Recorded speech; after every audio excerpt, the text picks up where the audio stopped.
Hello everyone and welcome to the Constructive Criticism Network. This network is here to help you improve at Magic the Gathering at every level. From Pauper Leagues to Top 1000 Mythic, we've got you covered. If you want to hear the entire network, head on over to our sponsor at PureMTGO.com, where you can hear each and every show, each and every week, and check out their sponsor, MTGO Traders, and tell them that the CCMTG Network sent you. Now sit back, enjoy the show. From YouTube, podcasts, and more, here's this week's episode from ConstructiveCriticism.com. Hey everybody, just kind of a quick thing before the video and before the podcast. I got really busy at work this week, and I thought I would have time after I streamed, and then I streamed for super long, and I just don't have time to edit the podcast as much as I would like to this week. The only reason that it's an issue is there was a small lag in the conversation, so please forgive that. In the future, I'll make sure that I set aside time to edit every week. And it won't be a problem in the future, but I really thought that my guests did a really good job this week of explaining their deck and having a deep understanding of it, and it was a really fun episode, so I wanted to make sure to get it posted for your drive Friday morning. So thank you everybody so much for the understanding and the support. I did a little bit of editing, but it probably could be better for next week, so don't forget to hit that like button, hit the subscribe button, and thank you so much for listening, and we'll see you guys all next week. Enjoy this week's episode. Hello everyone and welcome to a brand new episode of MythicCast. I'm your host Spencer, and this week I'm joined by Tap Succeed, Steve Jacobsen. Hey everybody, how's it going? Did you know my middle name's Steven? I did not know that. It's with a PH though. Oh, that's the wrong way. Sorry to hear. No, that's debatable. Alright, I'll say that. My first name though, it used to be a feminine name, which is interesting to know. I don't know if you knew that about the name Spencer. Now we're just giving people information on names. What we should be giving them information on is you, Steven. So, Steven, this is a different kind of episode of MythicCast. Typically, we are going to have guests that have achieved Mythic on Arena, that tweeted at the show and showed us their deck, and when they come on to talk about the deck, you got on the show a little different way. Yeah, so I played in the CCMTG Discord Open, and I placed third. I have gotten Mythic on Arena a couple times, though. Sure. I mean, I wasn't implying that you hadn't done that. I was just saying you did it way cooler. Like, no, the thing that you did was sweeter than getting Mythic. Oh, it was a fun tournament. Yeah, so I played the Discord Open. I actually didn't know that until the day before. A friend of mine was like, "Oh, you should play this tournament." And whenever I see any kind of free tournament, I always hop in immediately. When I saw I was connected to the MythicCast, I was like, "Oh, I should do this. Sounds like a fun way to spend my Sunday or Saturday." Nice. Who was the friend, if I can ask? I can't remember who it was. Someone just added me. All right. That's fair. That's fair. It's a good tournament. I'm glad that you got to compete, and I believe, if I'm not mistaken, you also qualified for the Invitational through it. Yes, I did. I got third place, and I guess first place had already qualified because he was a very good Magic player. So I was very lucky. Our first place competitor had won the previous one. Oh well. So he back-to-backed it. But I wanted to invite you on.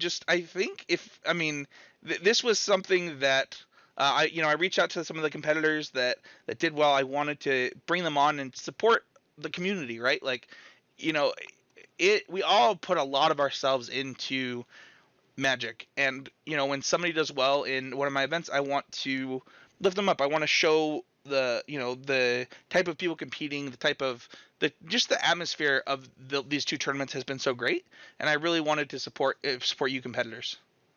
I appreciate it. Should I get my background story? Yeah, absolutely. I want to hear kind of about who you are. When did you start playing Magic?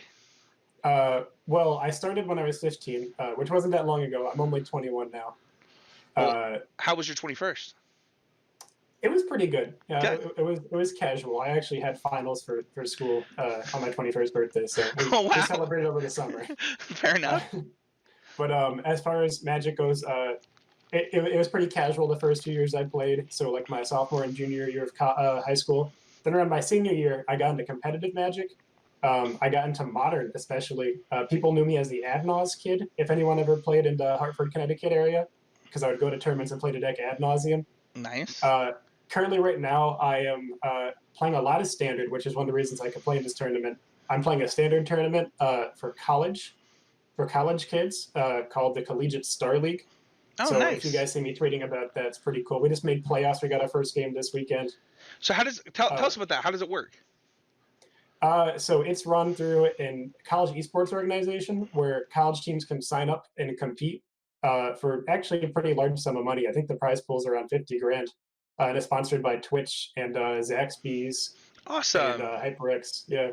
So I've been before this tournament, I got into Arena so I could play that, and I've been testing standard for about 11 weeks now. Nice. Can I ask what drew you to Ad Nauseam as like becoming the Ad Nos kid? Oh, it was a $200 deck, and that was all the money I had. That's a good reason. Also, it was this was if anyone knows the history of Modern, there's a deck called Splinter Twin, and it was really popular. And when they got banned, everyone hopped on this deck called Jeskai Control, and I saw this deck, and it looked goofy, and I love goofy decks. I like decks that are fun, and it had Pact Negation in it. And I said, I'm going to play this, and I'm going to play the card Beseiju, who shelters all in it, and Hilaria West. So that's a land that makes instants uncounterable, and a land which searches for that land. And it was just like the perfect meta call, and I did really well with it. And when you win at Magic, you know it's like the positive reinforcement. And I was like, Right. oh, I love this so much. I want to compete forever. So I've been hooked ever since. Yeah. That's awesome. So, what do you think? You talked about your time in. I mean, you're still in college, so most of your time playing Magic has been.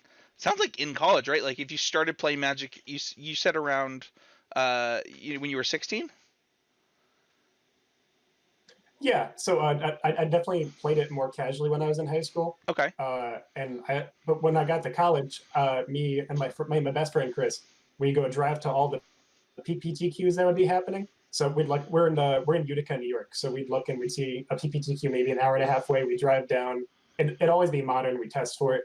So just like the driving and the competing and meeting all these people and going to the SCG Opens, it really got me hooked. Nice.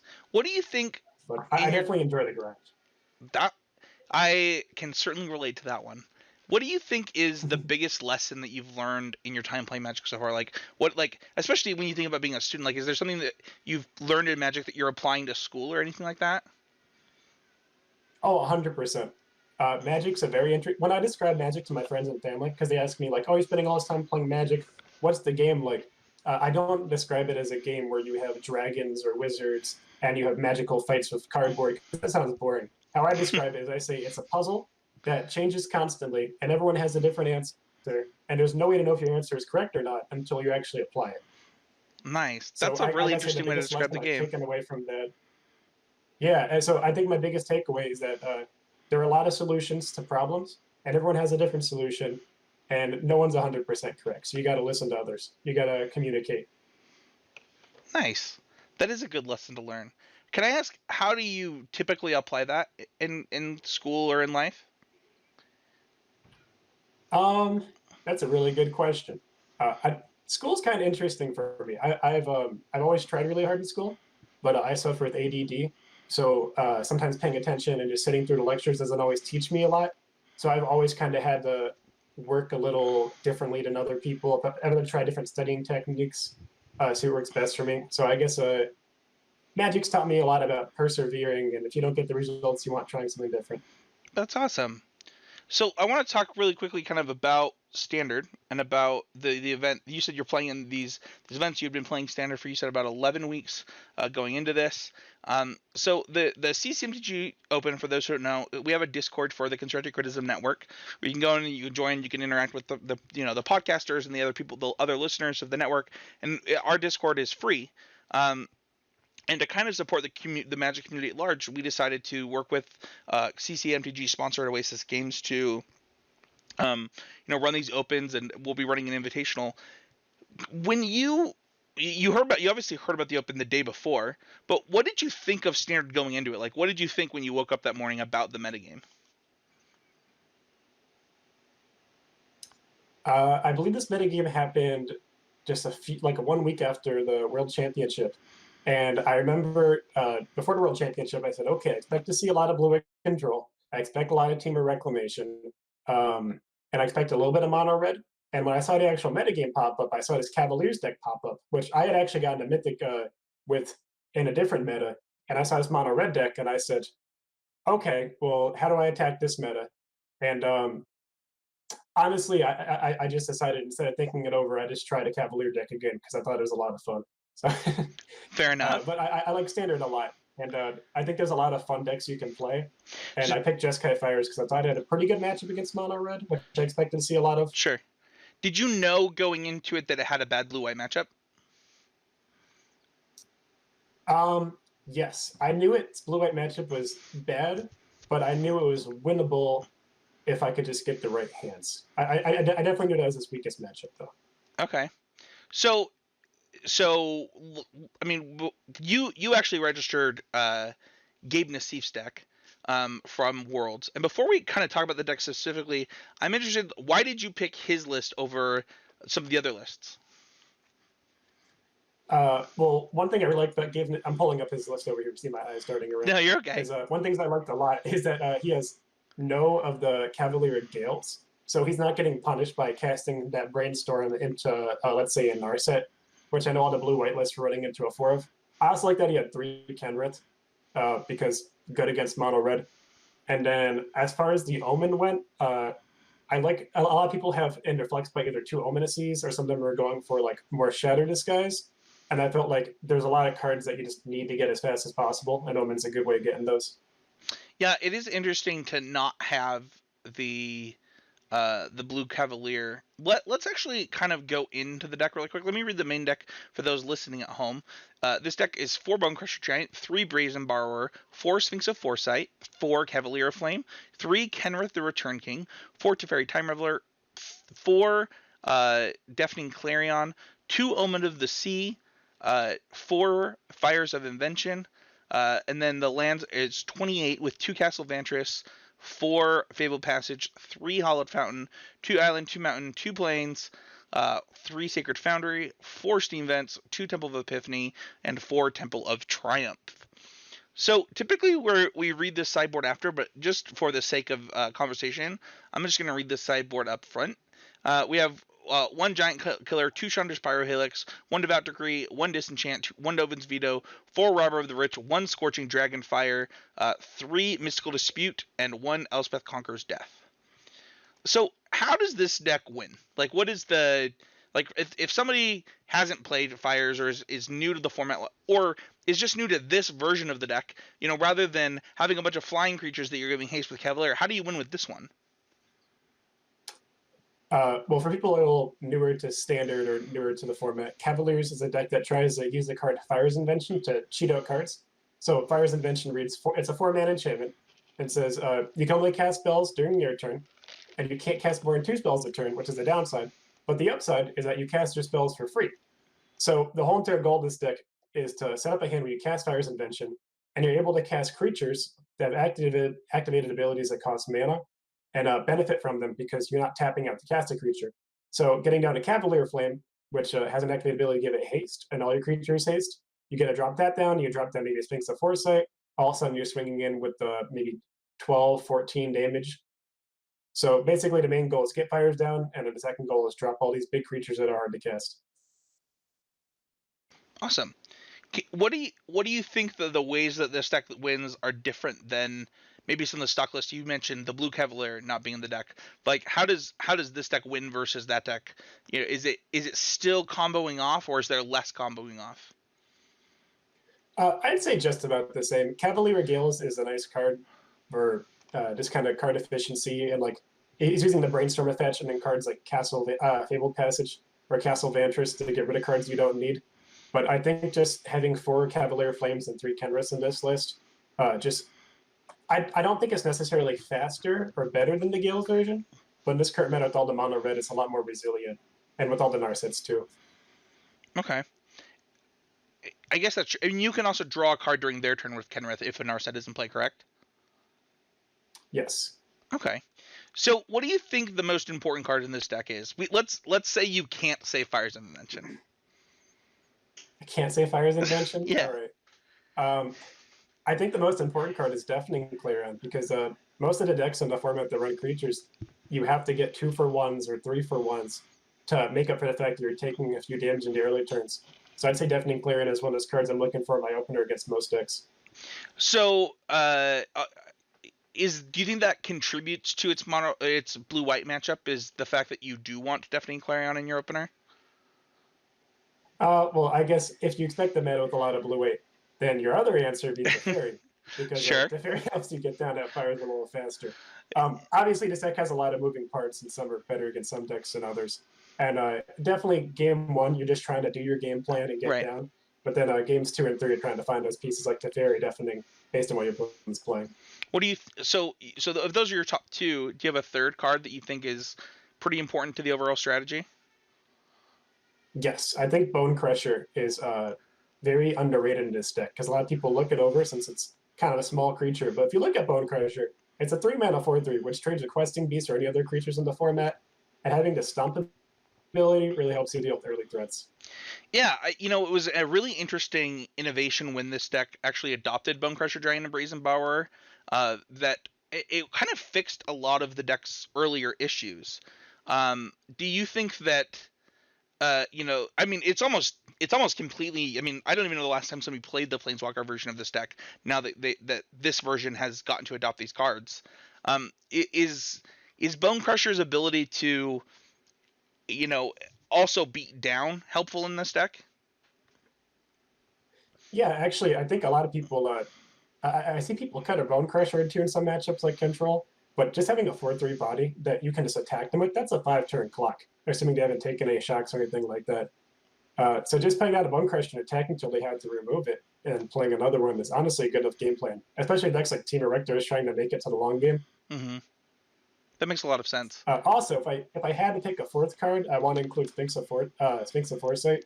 I think this card is people weren't playing it at first, and some people were a little hesitant to adopt it. But I've kept so many hands with 3 lands and nothing before my 4-drop Fire's Invention, and just had a Sphinx, and it sticks my hand perfectly. Okay. I remember there was a Fires deck that had 4 Sphinx of Invention that I did the commentary for the Oasis game Speed DQ, and this dude was on camera basically all day. He ended up taking third, and I was just like, this deck is nuts. It was the first time I had ever seen Sphinx of Foresight. Did I say Sphinx of Invention? I meant Foresight. But yeah, I think that card is big game. How many are you willing to keep in your opener? Oh, that's a good question. Actually, I just got pizza with a friend who's on my college team, and we're talking about how many Sphinxes we've kept. And I said I kept a hand with 2 Sphinxes, and I was happier than ever. And he said he kept a hand with 3, and he was still happy with that. Honestly, I think if you have Fires in your hand and a Sphinx, you can have up to 3 and still be fine. I've definitely kept 3, and I regretted it. Well, you don't want to keep a hand with just Sphinx. That's sure. Well, sure. So, let's talk about the mana really quick. The mana in this deck is really good, but it also plays 28 lands. Is that just because of the Fires of Invention? Well, hitting land drops are definitely important. I think this deck also slides on the upper end of lands because once you get what's like a Fire's Invention and Castle Vantress out, you end up and also through Cavalier Flames, you end up training through your deck a lot. But 28 felt fine to me. It's always felt the right amount. Also, you have a lot of hands where you have 2 lands, and you kind of need to hit your 3rd, 4th, and 5th land drop to continue your plan. Would you say that Castle Vantress is like a pretty important part of your strategy? Castle Vantress helps you in a lot of games where you don't just. There's a lot of games where you just trade resources, and then you get to the phase of you just sitting there and waiting. And between Castle Vantress and Sphinx of Foresight, there are a lot of games where the game is completely even, and I just slowly win through virtual card advantage of scrying. Scrying is definitely a strong mechanic, and having all these scry lands in the deck help it a lot. If scry lands weren't in standard, I don't think this would be a deck. Okay, that's big. That is big. I would be interested to see. I guess Fire's Invention probably rotates at the same time as the. Oh, I'm not familiar with standard rotation at all. I find out when it rotates. They're in M20 and it's in it's in the broken set, right? It's yeah, it's in Eldraine. throughout Eldraine. So what is the coolest interaction in this deck? Like what is the thing that you're like, man, this is sweet? I'm not sure how practical is, it is, but I've caught myself bouncing my Fire's Invention with Teferi to cast a third spell in a turn Oh, I've sometimes, done and that that's at felt least pretty sweet. 1,000 times. And you get a draw card too, so you're just like, yeah, let's go. And you Yeah, still have all your mana. Yeah, I've done that. That one's pretty fun. Teferi's pretty underrated, that's for sure. Well, not he's not underrated, but in this deck he looks like nothing, but he does so much. Yeah. Have you been able to have you ever found yourself having trouble closing games before we move on to the sideboard? Like, is the fact that you are missing the 5/5 flyer, is that holding you back anywhere? Can you repeat the question? Sorry, my internet cut out a little bit. No, it's still okay. Do you ever find yourself having trouble closing out games now that you're missing Cavalier of Gales? No, definitely not. It still has the same amount of closing speed. And with four Sphinx of Foresight and four Brazen Bar, like a Brazen Bar is a 3/1 meter, and that's nothing to be laughed at. You pump it once, now it's a 5-turn clock. This deck definitely has the same amount of closing speed. Okay, It just doesn't have the same card selection. awesome. Well, let's talk about the sideboard really quick. We've already read it, but I wanted to call out a few very sweet cards in the sideboard. One of them being Chandra's Pyrohelix. For those who are listeners of CCMTG, I actually qualified for my first Pro Tour with Twin Bolt in my main deck because Mono Red was really, really popular in that format, and most of their creatures had 1 toughness. And when I saw this in this list from Gabe, I thought, oh my gosh, that makes so much sense against this Mono Red deck. Did you Yeah, I have a mean, similar thought? well, so Mono Red is a nasty deck because there's a couple creatures that give you a lot of trouble. Three creatures in particular, two of them in the main board, one being Annex, Harden the Forge, which is the creature that dies trigger, that makes your Deafening Clarions not as strong. Torbrand, which doesn't actually even die to Deafening Clarion, and pumps all the creatures an insane amount. And then from the sideboard, Unchained Berserker is a 1/1 that when it attacks, it becomes a 3/1 as pro white. And that card is also doesn't die to Deafening Clarion. So you got three things that make Deafening Clarion not such a great card. So the combination of the sideboard that we used to beat that is Chandra's Pyrohelix, because sometimes you catch them casting an Unchained Berserker or two, or an Unchained Berserker another one toughness creature, since it's a 4 in the sideboard. And it helps you kind of get those 2-for-1s efficiently to get you to the late game, or turn 4, which is where you need to get to. Devout Decree is another piece that gets you there because it deals with exiling Annex and Torbrand. And then the last one is Scorching Dragonfire, which is just a removal spell that exiles a creature. So those three are kind of just how I deal with the annoying threats in Mono Red. Nice. Can you talk to me about Robber of the Rich? This is kind of taking the spot that something like Legion Warboss was occupying before this card came out. Yeah, no, Robert the Rich is tech that came out at Worlds that Gabe was running, and every game he attacked the Robber Rich into Team Wreck or a Blue Wake control and gained that actual card advantage. It just impressed me more and more. Because when you're having trouble getting down your big threats because of counter spells, be able to take their spells and cast those are really good. I think the highlight of this card is I played in a tournament the weekend before, and I'd gotten a Teferi against Blue White Control and cast it off Robert the Rich, and I felt like I couldn't lose the game. Especially since it was their Teferi. It's like, Yeah. now they also have one less Teferi. Mm-hmm. Is there another matchup you bring that in outside against? I guess you just said Team Wreck too. Yeah, Team Wreck and Blue White are the two I bring it in against. I've also played against like other grindy, controlly type lists, Sure. like some Bant that are more in a Dream Trawler plan. It's also a good way to get your opponent to kind of tap out or interact before the point where they need to be. So it also kind of tests players who aren't too like how do you describe it? Players who are a little too jumpy, who just want to interact with your spells. Do you expect people to board out Deafening Clarion in the mirror? I would assume you do. Yeah, for sure. So is this something that you bring in on the not on the play?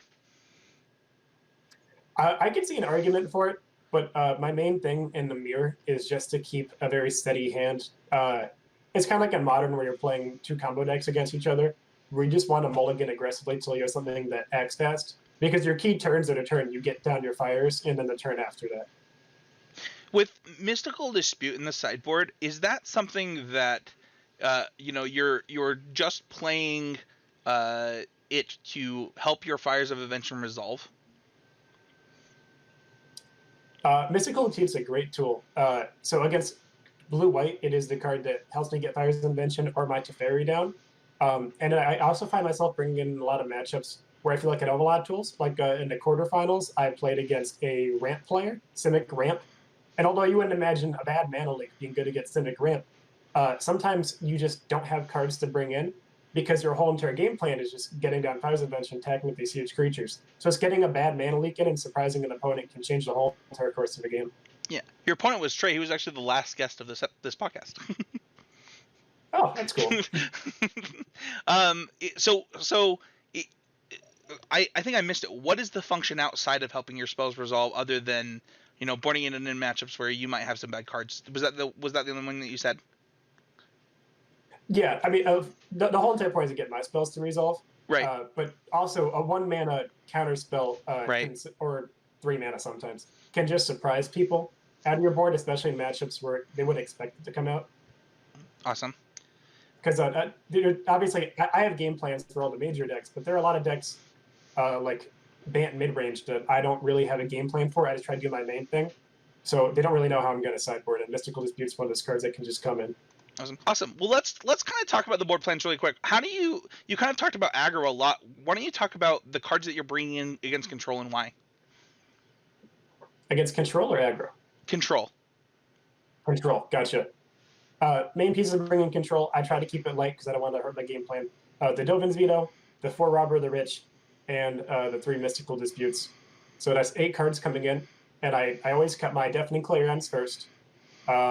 Then I'll cut my 2 Omen Indices, because once I have more cards coming in, my deck's a bit more tight, and all the cards kind of fit the game plan, so I don't need the 2 card draws. And then I usually cut 1 Cavalier of Flame, because it's a little clunkier, and then either 1 Bone Crusher or 1 Brazen Bar. I want to keep all my Teferis in, and I want to keep all my Fire's Invention in, because I feel like once I cut the Fire's Inventions, then I'm not really doing my game plan anymore. Right, that makes a lot of sense. Is there anything that you're doing specific against some of the mid-range decks, like maybe the the Lucky Clover decks or the Adventure decks or stuff like that? It's funny you mentioned Lucky Clover. I was just talking about Lucky Clover today because I have not played a single game against that deck. So I'd actually call up a friend and have them help me test the matchup. I'm not exactly sure I'm on the board against Lucky Clover yet. I'm still figuring out my game plan. Fair enough. But, I imagine Dovin Veto is pretty good, and Disenchant's probably not too bad. Are there any other mid-range decks in the format that you're kind of worried about right now? I've played a bit against a Junk Sacrifice deck, but it's kind of toning down in metagame. I think my main game plan is good enough against them, since my deck is just trying to cheat on mana, and that beats most mid-range decks. Right. I do think that it is universally believed that Fires has a pretty good cat matchup. So, have you had to play against anything like the red-black Sacrifice deck, kind of the more aggressive versions? Yeah, I think I actually played against the red-black Sacrifice deck during the tournament in one of the early rounds, and I think that's better. I think that's my best matchup, actually. Better than Mono Red? I just have a lot of early interaction. Yes, better than Mono Red. Wow. I actually think Mono Red's a bit closer to a 55-45 or a 50-50 if the pilot's playing it right and they draw right. Interesting. But, is that just due to the power of Embercleave, or is there another reason? It just has a lot of threats that can come down fast, and I can't always get a good opener against them. Like, this deck has to mulligan pretty aggressively sometimes, and even with my 4 Deafening Clarions and all my sideboard hate, if I keep a 3-lander and I use all my removal to 1-for-1, and then the game just continues on and I just don't have a Kenrith, I have to play it like a bad control deck against them. Okay, that makes sense. Is there anything that you're considering changing moving forward? Any cards that you are considering adding or taking out? To be truthful, I have not played a lot of this deck. I've been practicing blue-white a lot. But between now and then, I'd say the biggest changes I make, I'm not sure Giant Killer really makes much sense in this deck, and I'm not sure we even need a Disenchant effect. And I also don't really love Elspeth's Conqueror's Death. I could see myself putting in 1 or 2, maybe more of the Goblin Rabblemaster, or is it War Leader boss? I'm not quite sure. Yeah, oh man, now you made me forget. Legion War Boss. Yeah, Legion War Boss. I think anything to help you with your blue-white control matchup is good. Okay. But I feel like we have enough for mono red right now. Maybe you could add one more card, but it feels fine. And I feel like blue white is more where you got to focus on the sideboard. Awesome. So is there, so obviously you said red black sacrifice is your best matchup. Is there another deck that you really want to play against? Yeah, I'd say the mid range matchups, like the Jund Sacrifice, or anybody who's trying to do anything funky. Like I've seen a lot of Bant and Sultai decks pop up. People trying to kind of metagame against blue white and mono red. So people playing all these Euros. If I see a Euro, I know that I don't really mind them gaining 3 life a turn because Sure. I'm swinging for so much at once. Is there a deck that you really, really don't want to play against? Yes, Simic Flash is very scary, and I'm not winning those games. Okay. Is there a plan that Which you is have for actually that? popping up again. Because all the blue-white Simic Flashes popping up to try to beat them. And my only game plan is Mystical Dispute. And I played against one the other day, and I was so desperate I brought him Robber Rich just to test out how that would work. So Nice. I would say I don't really have a game plan right now. I'm working on it, but luckily it's something that not a lot of people are trying, just a few people. So that's fair. Pray I don't get matched up. So would you play this deck moving forward, or are you playing blue-white?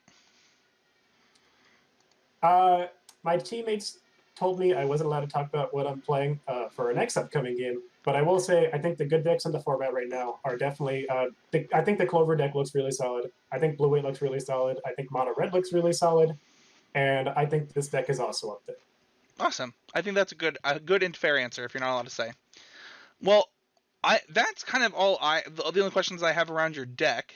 I want to first of all, thank you for joining the tournament. Thank you for coming on the show. If people want to follow your progress throughout, you said you made the playoffs. If you want to follow you in the playoffs, where can they find you? I am right now only on Twitter at TapTapSucceed, or if you search Steven Jacobsen, you should find me. And I post all my tournament results there. So awesome. Almost every weekend you'll see some tournament result pop up there. Awesome. You want to shout out your teammates? I want to give a shout out to Chris Felice, Ian Cook, Gabe MZ, and Austin for being great teammates this year. Awesome. Well, you can find this show on the Constructive Criticism Network every week on our sponsor over at puremtjo.com and every week on the Constructive Criticism YouTube channel.